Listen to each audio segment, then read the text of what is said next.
ሰላም ሰላም ውዶች እንዴት ናችሁ? እንደምን ከረማችሁ?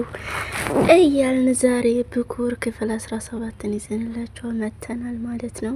ለዚህ ቻናል አዲስ ከሆናችሁ ሰብስክራይብ፣ ሼር፣ ላይክ ማድረጋችሁን አትርሱ። ብኩር ክፍል 17 እንግዲህ ፈሪሃ ገጠር አጎቷ ጋር ሂዳ ነበር። ነገር ግን አጎቷ ጋር በነበረችበት ሰዓት እንደውም ያጎቷ ወንድም ማለት ነው ካልዳርከኝ ወይንም ካልጠለፍኳት እያለ ሲያስቸግረው ነበር።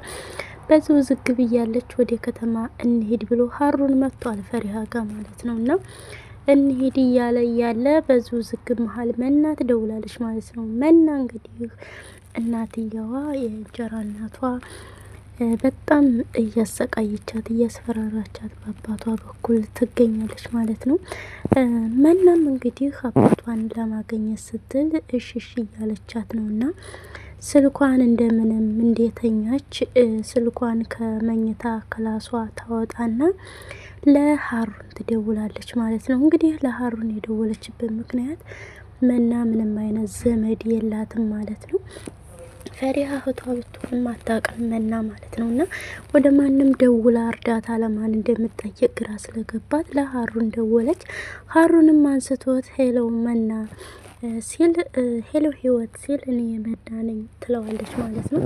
መናም እንደገና ባክህና ቶሎ ታዴ የለም ቤት ውስጥ ጠፍቷል ምናምን እያለች እያለ እያወራችሁ እያለ ወይዘሪት ህይወት ተመኝታ ክላሷ ትመጣና ስልኩን መንጥቃ ምን ብዬሽ ነበረ ያንቺ ህይወትና የአባትሽ ህይወት አያሳስብሽም ወይ ብላ በጥፊ ከመታቻት በኋላ አንቃ ጥላታለች ማለት ነው። እንዳነቀቻትም መና ፌንት ነቅላ ተኝታለች ማለት ነው፣ ወድቃለች። ከዛም በመቀጠልም መና በጣም ግራ ተጋብታ እያለ በቃ እኔ ነኝ ወይ እንዴት ለሷ እንደዚህ ሆናለሁ ምናምን እያለች ነበር ማለት ነው። ፈሪሃ ምንድን ነው ሀሩን ያወራችሁ መና ስትላት መሄድ ይኖርብናል በቃ ታዴ ጠፍቷል፣ መና ጥሩ ሁኔታ አይደለችም ምናምን ነገር ብሎ ተነስተው ታጎትየው ጋር መንገድ ይገባሉ ማለት ነው። እንዲሁም ወይዘሪት ህይወት ለፍቅረኛዋ ወይንም ለውሽማዋ ደውላ ማለት ነው እንዴት ነህ ደህና ነው አቶ ታደስ እንዴት ነው ማለትም የድሮ ባሏን ያሁኑ ባሏን ነው እንጂ አቶ ታዴ እንዴት ነው አይኑን ተሸፍኖ ሲሰቃይ ማየት ፈልጋለሁ። እንደ ሰራተኛ እኮ ነው ፌስታሊን አንጠልጥሎ ከዚህ ቤት ሊያስወጣኝ የነበረው እያለች ነበር ማለት ነው። እናም ይሄ ፍቅረኛ ተብዬውም ነይ እናየው ግን እንዲጎዳ አልፈልግም፣ ያቀርኩት እቅድ አለ፣ እቅዶች እስከሚሳኩ ድረስ ምንም አይነት ስህተት አልፈልግም እያለችው ነበር ማለት ነው። ነገ እመጣለሁ ስትል መና ከክላሷ ወጥታ ወደ ህይወት ትመጣለች። የኔ ወድሻለሁ ሲላት ፍቅረኛዋ ህይወትም ተነስታ እኔም ስትል ነው መና ከክላሷ የመጣችው ማለት ነው። እኔም ጨርሸዋ እኔም ምንድን ነው ጨርሸዋ ምናምን አለችና መናም በጣም ተናግራ ከዛን እንደገና ህይወትም ምን አገባሽ አንቺ ምን አገባሽ ስትላት ነበር ማለት ነው። አሁን ያበላሸሽውን ነገር አንቺ ማስተካከል አለብሽ፣ አለዛ ሲጣደጌ ነው መገልሽን ያልኩሽን በሙሉ እሺ ማለት ይኖርብሻል ስትላት ነበር ማለት ነው። እንትና ማነች ስሟ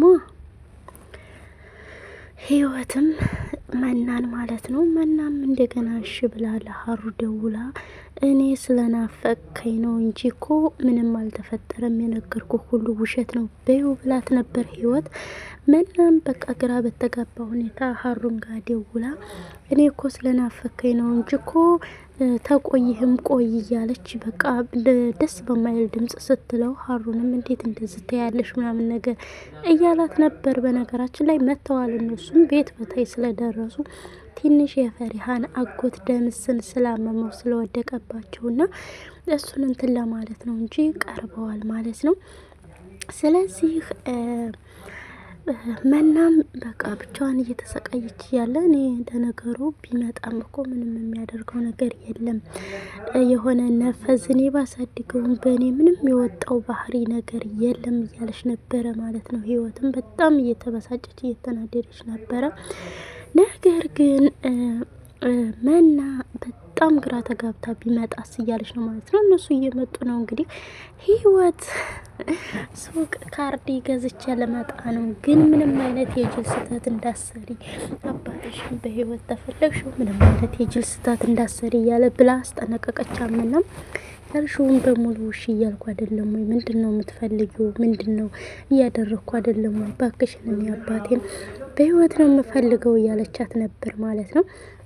ስለዚህ ህይወት ደግሞ የምትፈልገው ጥቅም ነው። ትንሽ ታሽቶ ታግቶ ታዴ ሲወጣ ጥቅም ተካፍላ ለመውጣት ነው። ምክንያቱም ለጥቅም ነው የገባቸው እሷ እንጂ ታዴን አፍቅራ ወደው ምናምን ነገር አይደለም ማለት ነው። ያን ነገር ደግሞ በፊት እነሱ አላወቁም ነበር። ፈሪሃ እንደነቃችባት ስታቅ ነው ከቤት ያስወጣቻት ማለት ነው። ስለዚህ አሁን ፈሪሃ ተመጣ እንግዲህ ምን ሊፈጠር እንደሚችል መገመት አይከብድም ማለት ነው። ፈሪሃ እንግዲህ ቤት ከመጣይ በኋላ እንግዲህ ታደም የምትደርስበት ሁሉንም ነገር ይሆናል ማለት ነው።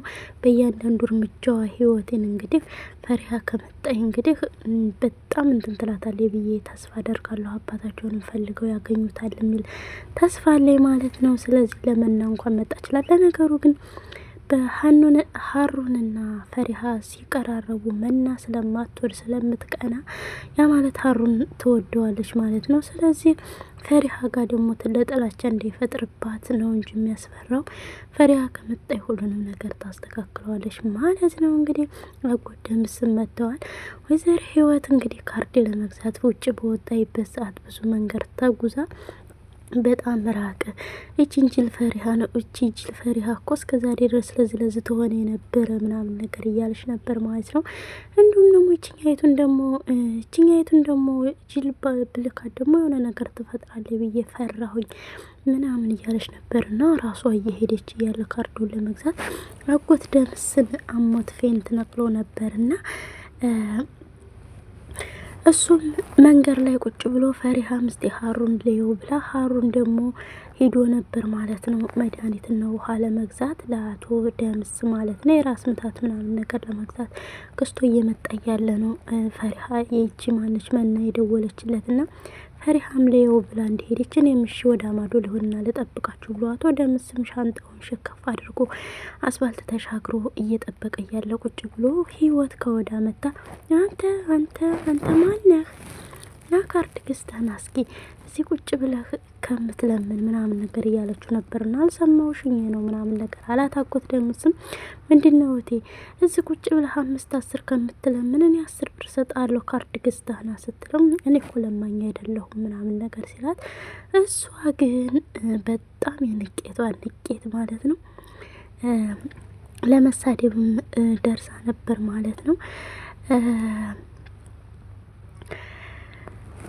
ከዛን እንደገና በመቀጠል ማለት ነው እንትና ማነች ህይወት መታ እንዴት እንደዛ አትበይ ስላት ምን ታመጣለህ ምን አባክ ታመጣለህ እያለች ስትል ነበር። እንደውም አላከበረችውም ትልቅ ሰው ነው ብላ እንኳን አላከበረችውም ማለት ነው። ስለዚህ እንደዛም ሆኖ እያለ በቃ አቶ ደምስም 2 ጊዜ ግርግሯን ቢላት ሂዳ ወደቀች ማለት ነው። በጣም ነው የሳኩት እዛ ፓርት ላይ ማለት ነው። እንግዲህ ፈሪሃም ሀሩንም አቶ ደምስም እንግዲህ ተመልሰው ወደ ቤት ሲመጡ ሲያገኛት ደምስም ስለመታት ምን ሊፈጠር እንደሚችል እንግዲህ በክፍል 18 የምናይ ይሆናል ማለት ነው። እንግዲህ ያው ህይወት እንግዲህ ጥቅም ፍለጋ አባታቸውን አግታለች። አሁን ደግሞ እነሱ እዚህ ቤት መጥተው ደግሞ ጉዷ ሲፈላ እንግዲህ ምን እንደምትሆን ደግሞ የምታይ ይሆናል ማለት ነው። ፈሪሃን እንዳታሳግታት እንጂ እንደለመደችው ሌላ ነገር ምንም እንትን አይልም ማለት ነው። ስለዚህ ለዚህ ቻናል አዲስ ከሆናችሁ ሰብስክራይብ፣ ላይክ በማድረግ ቀጣዩን ክፍል ደግሞ የምንጠባበቅ ይሆናል ማለት ነው። አዲስ ነይ ፕሊዝ ሰብስክራይብ፣ ሼር፣ ላይክ በማድረግ ቤተሰብ ሆኖ አግዙኝ ማለት ነው። በክፍል 18 እንግዲህ የምናይ ይሆናል ማለት ነው። ቀጣዩን ክፍል እንግዲህ እስከዛ ድረስ ቸር ሰንብቱልኝ። ሰላም ያገናኘን፣ ሀገራችንን ሰላም ያድርግልን፣ እኛንም ወጥቶ ከመቅረት አላህ ይጠብቀን፣ ለሀገራችን ያብቃን ማለት ነው። በየሀገሩ ያሉትን እህቶቻችንንም እንግዲህ የሞቱትንም አላህ ይራህምልን፣ ያሉትንም ደግሞ አላህ ያቆይልን፣ አላህ አፊያቸውን ይስጣቸው። መልካም ጾም ይሁንላችሁ ይሁንልን እያልኩኝ የዛሬውን ክፍል በዚሁ እንቋጫለን። የኔ ወዶች ወዳችኋለሁ፣ አመሰግናለሁ። ባይ ባይ።